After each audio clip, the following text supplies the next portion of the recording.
Night of the Living Dead came out in 1968, is directed by George A. Romero, and is accredited with being the film that gave us the modern monster movie, or at least the modern zombie movie. We are covering it this week on the Golden Hour Film Podcast.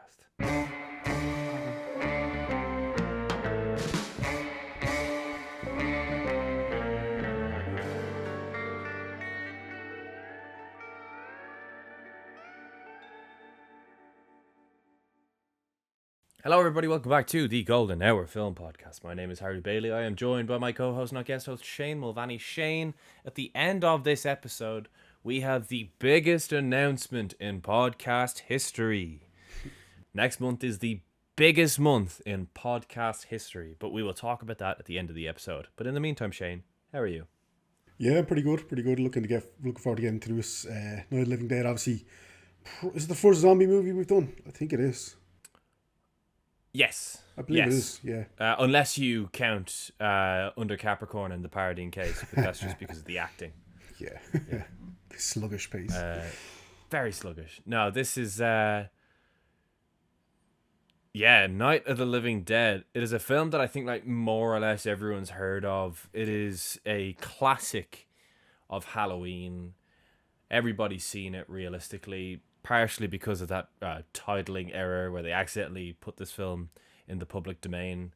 So if you think that you haven't seen this movie, you probably have, because it was probably playing on a TV in the background of a movie that you did watch. Yes, they made such a boo-boo on this movie that it was free to use. People made spin-offs, rip-offs, sequels, remakes for years and got away with it because it was free to do so. It does have an official remake, though, which came out in 1990, directed by Tom Savini, starring the GOAT, Tony Todd. God, I love Tony Todd, rest in peace. Which I have not seen as of recording this, but you know what? I'll commit to it. I'm sure by the time this episode comes out, I will have either released or will be releasing a Who Did It Better comparing those two movies, because God, I love Tony Todd. I will watch any Tony Todd movie. So yeah, I'll put that video out by the time this comes out, I'd say. 100%. Yeah, it's your first time watching this, isn't it? It is. Yeah. It is my first time watching it. Yeah. Yeah. For context, if you are joining the Golden Hour Film Podcast for the first time, I am a huge horror movie fan. Halloween is my favorite time of the year for watching movies. Second only to... Sorry, no, not second only to. It is my favorite. Just pipping, I should say. November, which again, we'll talk about at the end of this episode. Shane is not a huge horror fan. It's definitely not your favorite genre or even one of your favorite genres. Am I right in saying? Yeah, like I enjoy a good horror movie, but it's not like I would seek them out usually, you know. I'm definitely not like a horror nut. I'm definitely it's not my bag. I would also say that the zombie like subgenre again is like, if the horror genre already isn't my favorite genre, the zombie subgenre is even less so. Like there's definitely horror subgenres that I prefer. Yes. I say that like I do enjoy like a 28 days later kind of franchise, and there are one or two others. Like I do like a zombie comedy. Yes. But for some Shaun reason, of the Dead is goated. so amazing. Yeah, that's exactly what I was thinking of, to be honest. But there's a few others as well.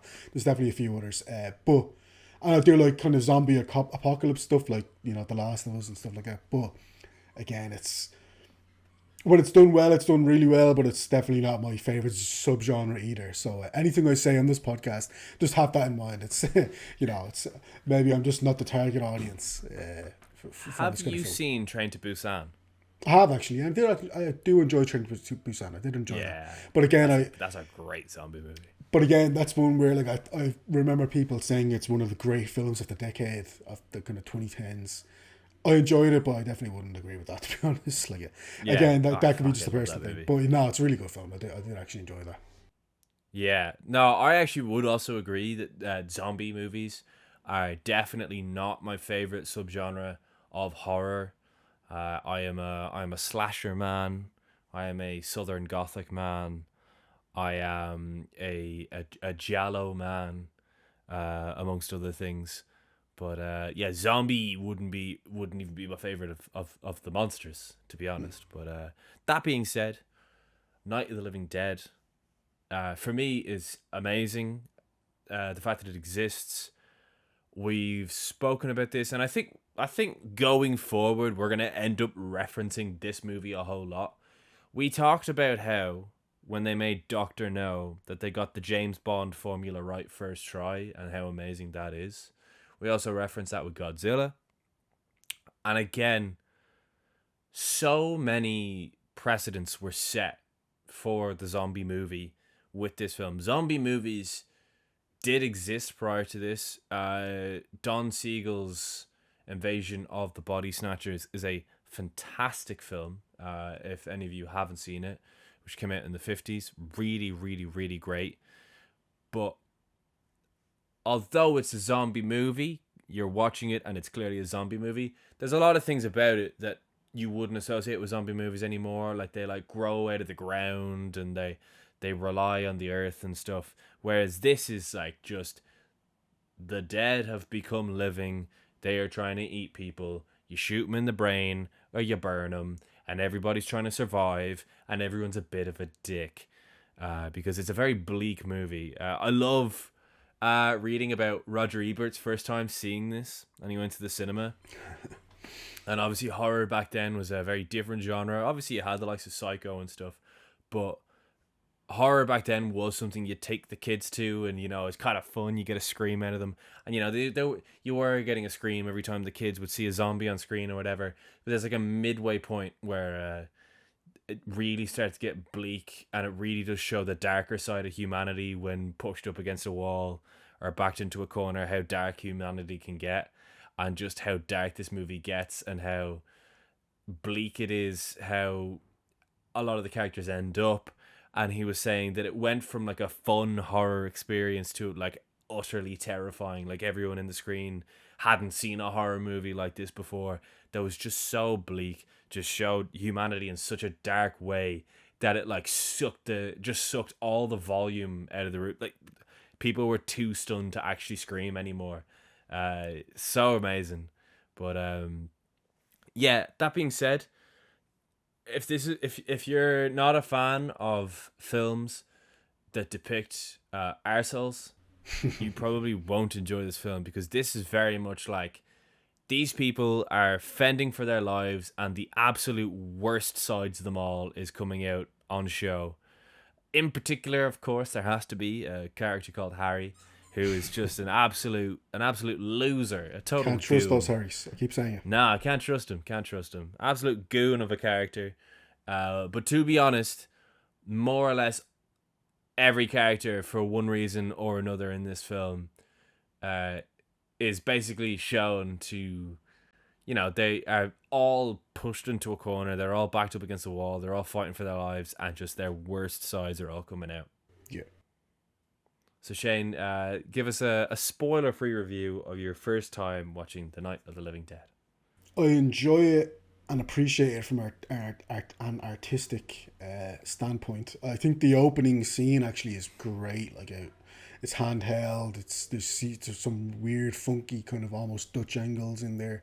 We can really it's obviously set this graveyard, and kind of introduce you really efficiently and effectively to Barbara and her brother Johnny, and then Played by Stephen Merchant. is that. No, it's just a spitting image of him. No, I knew it wasn't Stephen Merchant, but I didn't know. I was like, is that actually guy actually called Stephen Merchant? I kind of knew the reference you were going for, yeah. But he does look like him. But yeah, no, that scene at the graveyard is really, really kind of strikingly shot, and it sets the groundwork really, really well. Just in how kind of abrupt and out of nowhere almost the violence becomes. The violence kind of stems out of. Really lays the kind of lays the groundwork, like I said, and just sets the tone for kind of the film that I think I was kind of thinking we would get, which is that it would be kind of wall to wall kind of probably prototypical zombie action movie where like it's everyone's hanging out of the everyone's kind of fighting for their lives every second almost. But then what we actually get is it's quite slow and Meandering's not exactly the right word because they do go to this house and they're trying to board the house up, but I think it's definitely a slow burner, and it takes its time to really let the narrative play out. Um, I'll be honest, it's not that long a film. It's about 90 minutes. It felt longer Yeah. to me. I'll be honest with you, it did feel longer to me. Uh, I felt like it was dragging in. But there is then I should say that there is one amazing scene down in the cellar, which I'm sure we'll get onto. So those are the two great scenes for me, which really kind of I wouldn't say save the movie, but those are the two scenes that I'm choosing to kind of let my analysis of the film be driven by because I can't say I like much else outside of those two scenes, but but those two scenes are so great that I'm choosing to kind of to kind of be driven by those scenes when I actually talk about how much I enjoyed the film. Yeah, I love this film. It is. It's just a horrible time. It's just Yeah, no, this is. it just sucks. It's great. It is fantastic. They get to the graveyard as you said, and just they're coming to get you, Barbara. Is so class. It is such a great line. It's delivered so perfectly. Uh, her brother Johnny, brother Johnny, is kind of mocking her because she's freaking out. But again, very, very, very early in the film, like we're talking minutes in, we get a horror trope that will become a horror trope forever, which is they are starting to discuss that this like the living dead outbreak is coming on, but Johnny's not really paying attention to it. He's talking to Barbara and he switches the radio off, Yeah, and that is like an image that you will see in horror forever. Is like they were seconds away from knowing what to prepare themselves for, but at the last second he turns the radio off. It's so great. They go to their dad's grave. He says the iconic "They're coming to get you, Barbara" line because he's making fun of her. But then, again, similar to the birds, in the background, it's very subtle. In the background, you can see some dodgy looking people walking very slowly towards them from far away. And yeah, straight away we get a scene where Barbara gets attacked by some man. He's a zombie. And out of interest, did you watch the color or the black and white version of this? I watched. That was a good question. What did I watch? I believe it was the black and white version. Okay, good, Yeah, I good. believe it was the black and white That version. is that is the version. Yeah, Yeah. Um, but yeah, Johnny steps in, defends his sister, and as a result, this zombie throws him to the ground, and he thwacks his head on a tombstone, and he's gone. He's done for. And then Barbara kind of stumbles away. Your man starts chasing her, so she has to run away. So she has to leave Johnny behind. She gets to the car, and God, does he bust into that car? She smashes the car into a tree and then runs to this house, and that is where the rest of the film is set. We are in this house for the rest of the film. Uh, and again, it's an interesting idea. It's happened a few times in horror where we kind of think the like the character who you meet at the beginning of the film is who the central protagonist is. I wouldn't necessarily say that Barbara is the central protagonist because from here on, she just goes into shock and becomes yeah, borderline useless. She is one of the many examples as to how people kind of respond to tragedy or respond to like these shocking events. She just shuts down. She is a deer in the headlights. She cannot move, cannot speak. She cannot speak. It's the greatest nine darts she's ever seen in her life. And from there, oh my god, Mandela effect. I've been calling his character Dwayne my whole life. Ben, played by Ben. Dwayne Yeah, Jones. yeah, Serious Mandela effect there. I've always called that character Dwayne, like for my whole life. How interesting. This is most certainly the most iconic performance Dwayne Jones will ever give, because it is again. Obviously, this is around the time that Sidney Poitier's films were, big success in the cinema. But for the rest of the film, we have a black lead protagonist, which is not something that audiences were necessarily used to in cinema. Now, obviously, this is a low budget film that became a huge success, and George A. Romero just would say like, "Oh, I didn't cast him as the lead protagonist because he's black. I cast him as the lead protagonist because he was the perfect guy for the job." But happy accident unintentionally creates one of the sort of African American icons in early cinema. Because yeah, Ben, again, as I said, all the characters in this film are backed up against a wall, backed up in the corner. We see them at their worst. But one thing about Ben is he is a get shit done Yeah, character. he's very He is practical. he is very practical. Instantly, he's boarding up the house. He finds a gun. He's shooting zombies. He sets one on fire. Figures out that they're afraid of fire. Yeah. Then he sets a couch on fire and uses that to keep them away from the door. He is so practical, and he is effectively the protagonist for the rest of the film. But yeah, again, just worth pointing out that the character of Ben, played by Dwayne Jones, who is so funny. I've literally always called that character Dwayne my whole life. Is an early example of an African American icon in Hollywood cinema, because he is one of the prototypical final girls, which is ironic, but he is one of the prototypical final girls. Which again, going into this film, you would expect Barbara to be the final girl, but no. Yeah, 100%. And yeah, it's not long before we meet Tom and Harry, like I said, they appear out of nowhere. Yeah. It actually seems like at the start, because Ben's boarded up all these doors and windows, yet they appear out of nowhere. It seems that two zombies have kind of forced their way in, and Yeah. obviously shit's about to go down, but no, they've obviously been kind of cowardly in a way. I guess you can kind of understand it, but they've been hiding out in this cellar, and even though they can hear people upstairs trying to Yeah. trying We get a to great actually- scene later where Harry's wife Helen says, like, she calls him out because Yeah. she says that he actually even went as far as to say that he could hear people upstairs moving around that he could tell weren't zombies. Yeah, So exactly. like, he's such a coward. Yeah, it's like they you could have just given them help, or you could have said, "Hey, listen, come down here with us." But no. But eventually, that's what they do. They go up, and Ben's not having any of it. Ben is like, "No, we go down there. We're literally sitting ducks. They're gonna get in eventually, and then it's like we have nowhere then to escape. We have no access to weapons or fire, like you said, or any of this stuff. Like we need to stay out in the open where we can actually see the threat coming and prepare for it just before it's about to happen." But obviously, this is the source of tension between the two of them for basically the whole film. And yeah, that's when we start to learn that over the TV as well, that it's not just happening in this town. Kind of similar to the Birds last week, where initially it seemed like it was just Bodega Bay, and it actually was just Bodega Bay. But then obviously it moves across into other towns. This is kind of happening across many towns in the eastern part of the country. So yeah, it's not just kind of restricted to this town, and so it also means they can't just hop in a car and get to the next town, because it's not really going to do much. They're going to have the same issue there. So it really is just a case of kind of maybe laying low as long as they can, and until there's some sort of military response.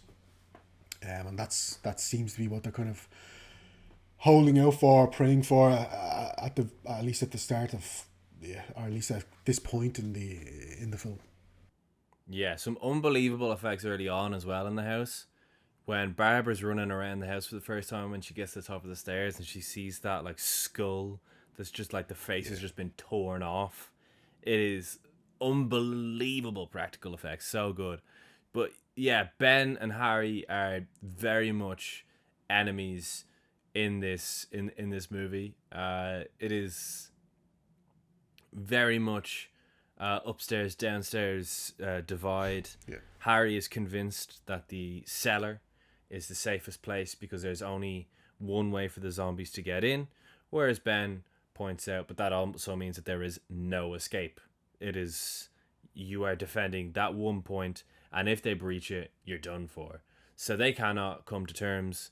They cannot come to any sort of agreement.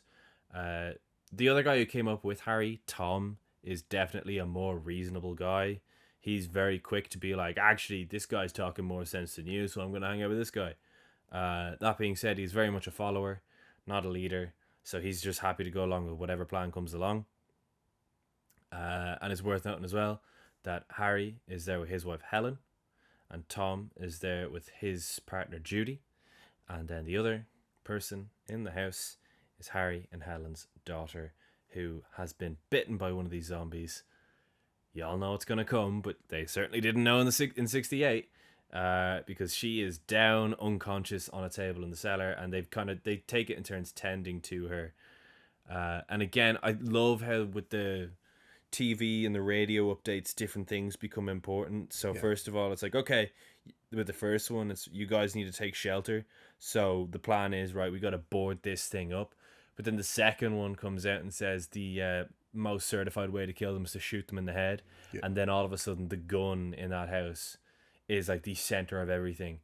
And it gets to a point that Harry, who was an absolute coward of a character, is so fixated on getting that gun to become the most powerful person that he actually neglects his own wife when she gets attacked by zombies. It is so powerful. Uh, Anything that Harry does in this film, as a result of it, tends to be a great scene. Uh, when zombies are involved. Firstly, obviously, shout out to after the announcement comes in that guns are now the number one currency because they are what definitely kill these things.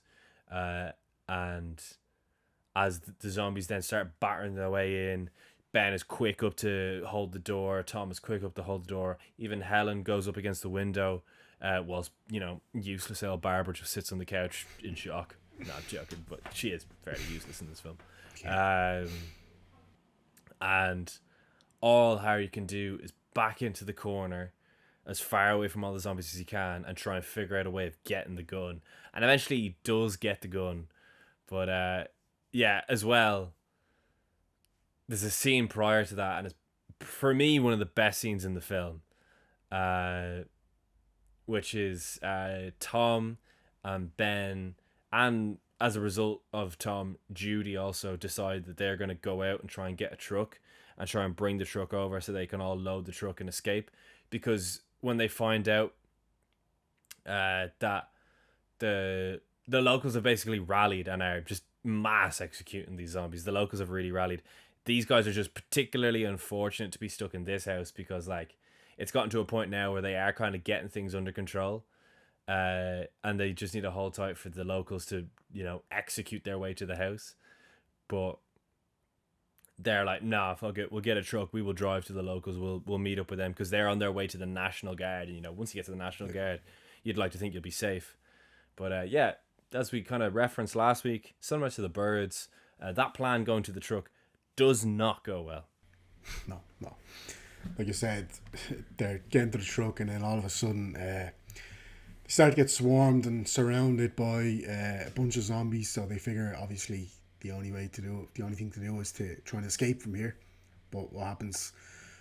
The old jacket in the door kind of gimmick. Yes. They got caught. They got caught in the door.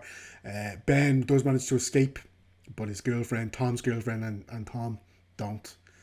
And yeah, they are surrounded, and the car Yeah, goes well, up the in flames. truck blows up to fuck Yeah, because yeah. Butterfingers Tom is trying to put the petrol in the truck, and he just slips and accidentally spills it first, and then that's what kind of causes him to start freaking out, and then the zombies close in, and then the thing catches fire, the whole thing explodes, they die, and then as Ben runs back to safety with the gun, literally we just see Tom and Judy just get like torn to shreds in that truck. Their corpses are literally just being torn apart, and we see zombies just sitting down eating like their feet and their hands and stuff. It's crazy. That is definitely the point in the film that Roger Ebert was talking about, where all the kids went silent and weren't enjoying it anymore, but all the adults kind of leaned forward. Yeah. Because it's not your fun horror movie anymore. It's dark, it's bleak, it's horrible. But yeah, Ben gets back, and Harry won't let him in. It is the best shot scene in the film for me because he's fighting, he's trying to bust in. Harry won't. Harry then runs away and cowers in the corner as Ben busts in, and then we just get this like Dutch angle close up of Ben just turn and look at him, and then turn back because he's so practical, and he goes straight back to sorting out the door, and that's when Helen starts getting attacked by zombies, and Harry's cowering in the corner, and then he just, instead of going to Helen, he goes to the gun. Helen gets pulled out the window, and Harry's got the gun.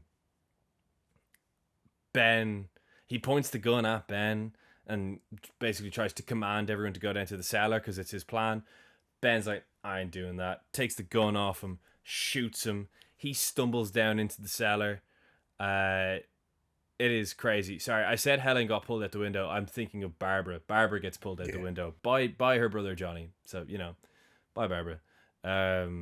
That's later on as well. But this absolute coward Harry gets shot and stumbles down into the cellar, and Helen, who kind of gets away from the zombies then herself, she goes down to the cellar to check, and that whole scene you mentioned The earlier, way that it's whole revealed, scene is yeah. so good. The way it's revealed, where the camera just she slowly comes into the light almost, and you can see like the blood on her face, and her dad just lying on the ground, obviously dead, and he's about to become obviously a zombie himself very, very Yeah, shortly. But then, yeah, and then she's just feasting on her mother, then, like, it's properly dark and yeah. She shocking goes at her with a violent. trowel. Yeah, it's so violent, it's so dark, it's so unexpected. Like, I kind of figured that she was a zombie, and that would be a bigger reveal, because they they never actually show her, and even they're like, oh, she's sick downstairs. Like, yeah, okay, I kind of figured what way it's going. Yeah, But the fact that it's so shocking in terms of how it's actually shot, it's really like, it's really visceral, and it's really like, yeah, it's just in your it's face. very bloody as well. Yeah, you can't look away. It's definitely for me by a mile my favorite scene of the film, because it doesn't feel gratuitous. It really feels earned, because we've watched, first of all, we've watched Harry be an absolute dickhead for the whole film, and Yeah, then we've watched. Oh, sorry, they've alluded then several times to his daughter being sick, which, yeah, again, I think it's, you could kind of figure out what actually was going on. So once it's actually paid off, it's really satisfying, in obviously a very brutal way. yeah. So she's eating her dad. She's killed her ma with her trowel. Ben comes down with the gun. Ironically, he is forced to go along with Harry's plan and hide in the cellar because the house gets totally overrun. He manages to board up the door. He isn't taking any chances. He executes that family. He Yeah, shoots all three of them in the head. Again, so dark. Um, and if you want to talk about dark, holy shit, the ending of this film. One of the most famous endings of a horror movie ever. yeah, that did great ending. Actually, I will say that. Yeah, it is a great ending. Like, insane. The next morning, we see that the dust has settled. The birds are flying. The skies are clear. Fields seem relatively clear. And we see the locals who we've seen on TV this whole time, led by the guy who's leading them, who, again, we've seen on TV this whole time. And they are just basically doing like a line where they're march, execute, take out all the zombies you can. And he can hear the commotion from the cellar because you can see that they are outside the house, or at least they're not far from the house. So he can kind of hear what's going on. So Ben comes out from the cellar and he comes out towards the window. Bang! He gets shot in the head by one of the locals. And it's just like so nonchalant. Like, there's no music or anything. They just cut to the locals. Ah, that's another one dead. Yeah, got him in the head. Don't worry about it. And then again, such an interesting, and I respect it so much. Such an interesting choice. All we see then is pictures of Yeah, them coming pictures in, of because them. Yeah, it's too much to bear. We see them like coming in with their guns, with their hooks, because they're gonna sling them. They're gonna throw them on a bonfire yeah, because they're burning the bodies just to be double sure. And that's it. That's the end of the movie. Then that's when that's when the music kicks in. Then is when we see these basically like this slideshow of yeah. them coming up to Ben's dead body, thinking he was a zombie the whole time. It is one of the most iconic endings to a horror movie ever. Again, the racial subtext going on there. George A. Romero insists was accidental. But yeah, that was The Night of the Living Dead. It was a monstrous success for its money, considering how many sequels it had. I think George A. Romero directed like 4 or 5 sequels, as well as it having an official remake that Romero produced.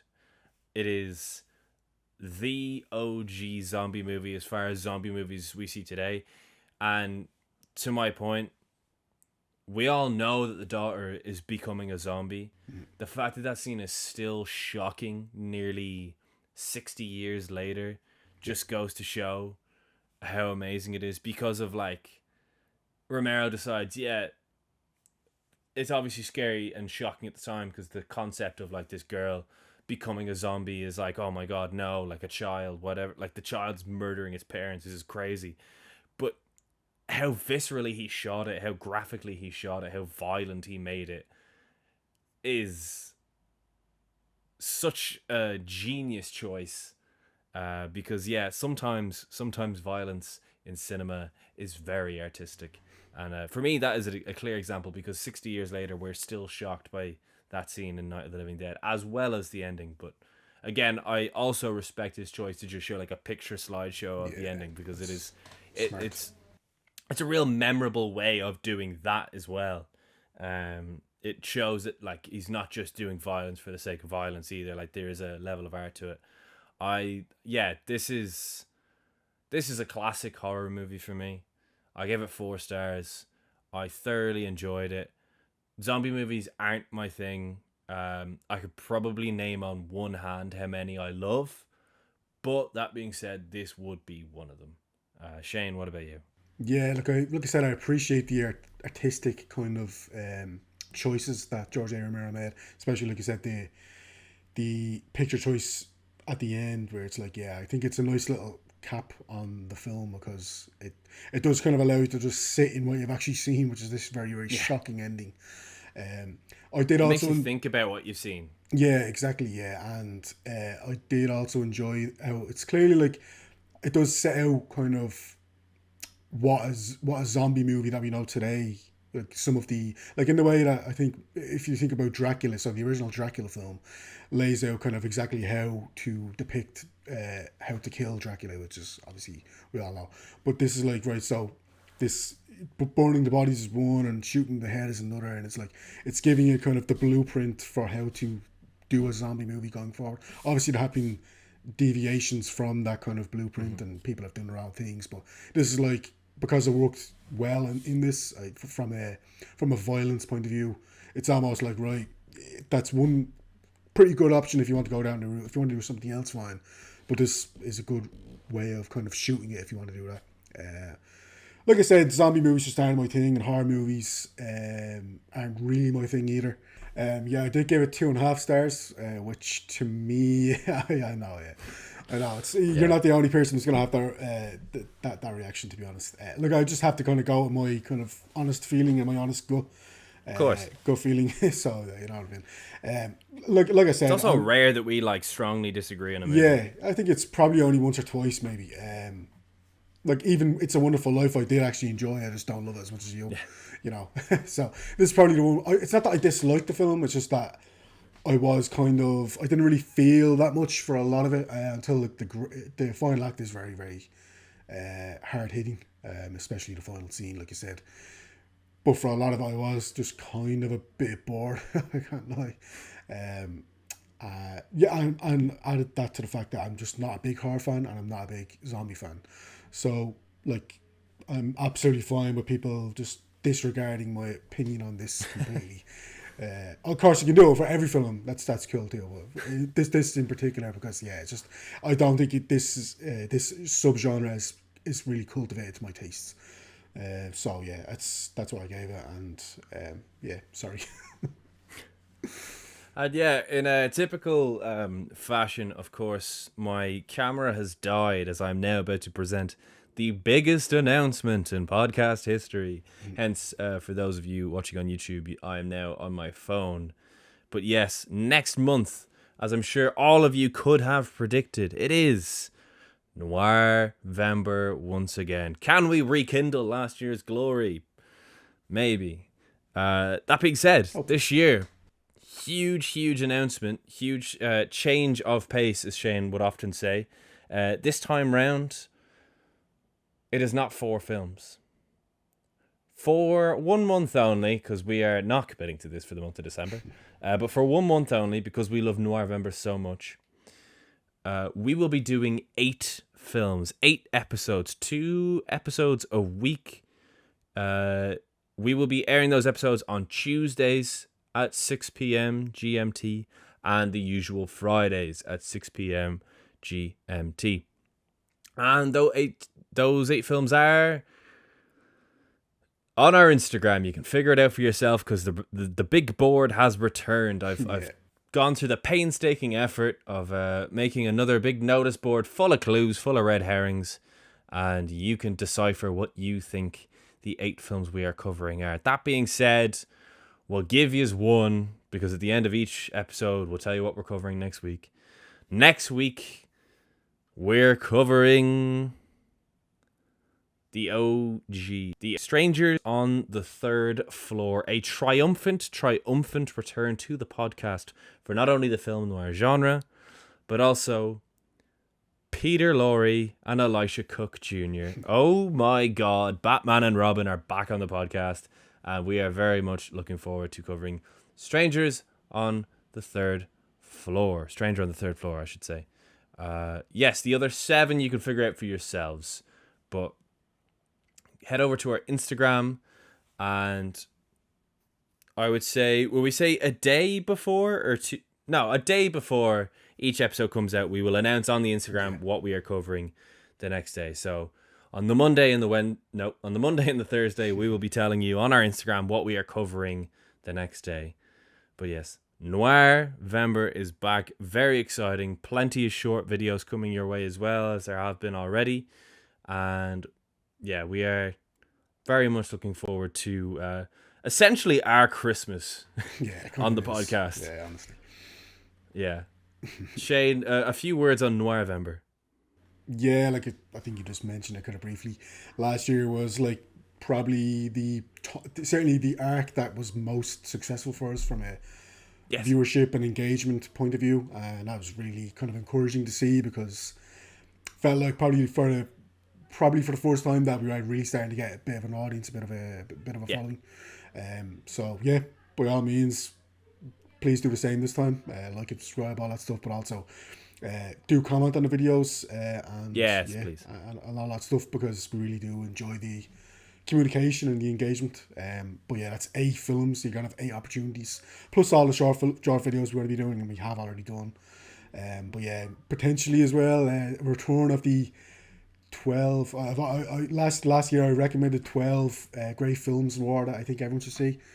Who knows? Maybe a little hint that maybe that would making a glorious, triumphant return. Yeah, check out that video too because it has, as of recording, recently been pipped as our number 1 video on the channel. It is now number 2 again. So yeah, everyone go back and watch that one, and then potentially watch another short video that Shane will be putting out this month. Yep. But yeah, next week, Stranger on the Third Floor, Elisha Cook Jr., Peter Lorre. It is about as golden hour film podcast as it gets. Yeah.